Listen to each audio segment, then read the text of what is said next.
ஹல்லேலூயா. சீயோன் வேதாகம ஆய்விற்கு அன்போடு கூட இயேசு கிறிஸ்துவின் நாமத்தில் உங்களை வரவேற்கிறேன். இன்றைய தினத்திலும் ஏசாயா தீர்க்கதரிசன புஸ்தகம் அதிகாரங்கள் 22 முதல் 24 அதிகாரங்களில் வசனங்களை தியானிக்க சர்வ தேவன் தாமே நமக்கு கிருபை பாராட்டுவாராக. 22வது அதிகாரத்திலே எருசலேமை குறித்து தீர்க்க தரிசனம் வருகிறதை நாம் பார்க்கிறோம். தீர்க்க தரிசனங்கள் அடங்கிய தரிசனங்கள் மூலம் தேவன் தம்மை வெளிப்படுத்திய இடமாகிய எருசலேம் அல்லது அதன் பக்கத்துள்ள பள்ளத்தாக்கை இது குறிப்பிடுகிறது. தரிசன பள்ளத்தாக்கு என்று எழுதப்பட்டிருக்கிறது. இங்கே அபாயமும் ஆவிக்குரிய வீழ்ச்சியையும் காணப்பட்ட போதும் எருசலேம் குடிகள் கவலையுற்றிருந்ததற்காக தேவன் அவர்களை கடிந்து கொள்ளுகிறார். ஆவிக்குரிய விழுதலும் விசுவாச மறுதளிப்பும் கொண்ட இஸ்ரவேலின் பரிதாபத்தை கண்டு உண்மையான தீர்க்கதரிசியாகிய ஏசாயா மனம் குமருகின்றதை நாம் இங்கே பார்க்க முடியும். தேவனுடைய மக்கள் அழிந்து கொண்டிருந்தார்கள். அவர்களுக்காகவும் அவர்கள் நம்பிக்கை துரோகம் செய்த தன் தேவனுக்காகவும் அவன் துக்கித்துக் கொண்டிருந்தான்.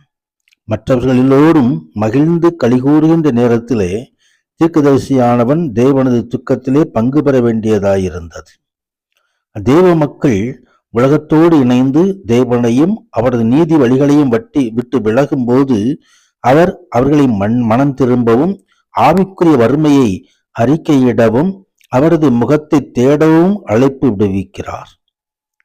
புதிய ஏற்பாட்டின் வெளிச்சத்திலே தங்களது ஆவிக்குரிய நிலையை பரிசோதித்து பார்க்க வேண்டுமென எல்லா சபைகளுக்கும் கிறிஸ்துவானவர் அங்கே சொல்லுகிறதை வெளிப்படுத்தின விசேஷம் 2ஆம் அதிகாரம் 3வது அதிகாரங்களிலே 7 சபைகளுக்கு சொல்லுகிறதை நாம் காண முடியும்.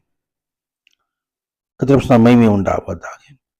ஆம், நாம் ரட்சிப்பு, தாழ்மை, கண்ணீர், ஜெபம், உபவாசம் இவர்களுக்காய் மக்களை அழைக்க வேண்டுமே தவிர மற்ற எந்த காரியங்களுக்காக சபையை நாம் அழைக்கக்கூடாது.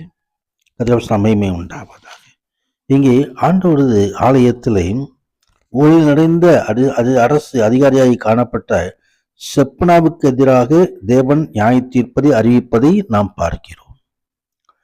இங்கே அவனது ஸ்தானத்திலே இலக்கியாவின் குமாரனாகிய எலியாக்கீமை கொண்டு வருகிறதை நாம் பார்க்க முடியும். உன் வஸ்திரத்தை அவனுக்கு தரித்து உன் கச்சையை அவனுக்கு கட்டி உன் அதிகாரத்தை அவன் கையிலே கொடுப்பேன். அவன் எருசலேமின் குடிகளுக்கும் யூதாவின் வம்சத்துக்கும் தகப்பனாயிருப்பான். தாவீதினுடைய வீட்டின் திறவுகளை அவன் தோளின் மேல் வைப்பேன்.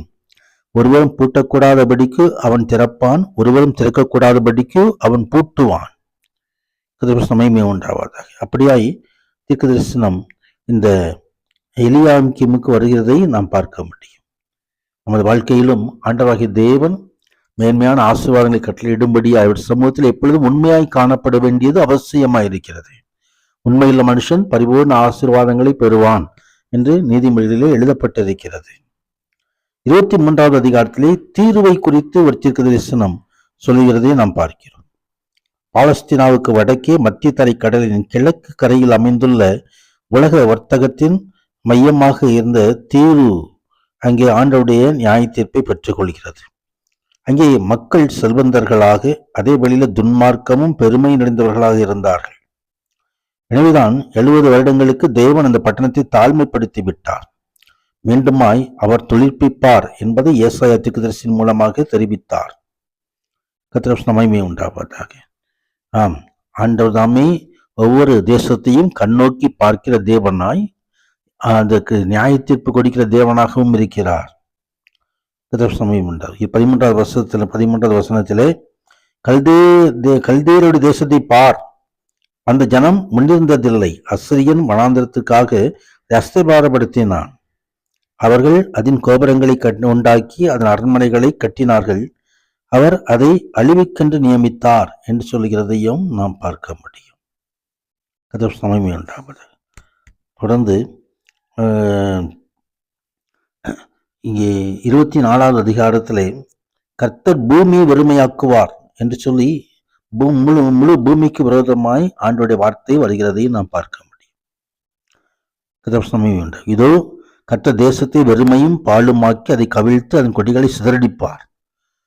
ஆமாம், ஆண்டவருடைய பார்வையிலே ஜனங்களுடைய மீறுதல்கள், அக்கிரமங்கள் எல்லை தாண்டி போகும்போது கர்த்தருடைய கோபாக்கினை வந்து விடுகிறது. தேசம் முழுவதும் கொள்ளையாகி முற்றிலும் வெறுமையாகும் என்று கர்த்தருடைய வார்த்தை வருகிறது. ஆம், எங்கெல்லாம் கர்த்தருடைய பார்வையில் ஜனங்கள் எல்லையை மீறி அக்கிரமம் செய்து கொண்டிருக்கிறார்கள், நோபா காலத்தில் நடந்தது போல, சோதம் குமரா காலத்தில் நடந்தது போல, ஆனால் இந்த நாட்களிலும் கடைசி நாட்களிலும் அவர்களுடைய காரியங்கள் சம்பவித்துக் கொண்டிருக்கிறதை நாம் பார்க்கிறோம். கர்த்தருடைய கோபாக்கினை தப்பும்படியாய் நாம் ஜெபத்திலே காத்திருப்போம், பரிசுத்தத்தை காத்துக்கொள்வோம், தேவன் சித்தப்படி நடக்க நம்மை ஒப்புக் கொடுப்போம். இன்னொரு தேவன் தாமே இந்த நாளில் மகிமையான ஆசீர்வாதங்களை நமக்கு அருளி செய்வாராக. இந்த பரிசுத்த நாமத்துக்கு மகிமை உண்டாவதாக. ஆமேன், ஆமேன்.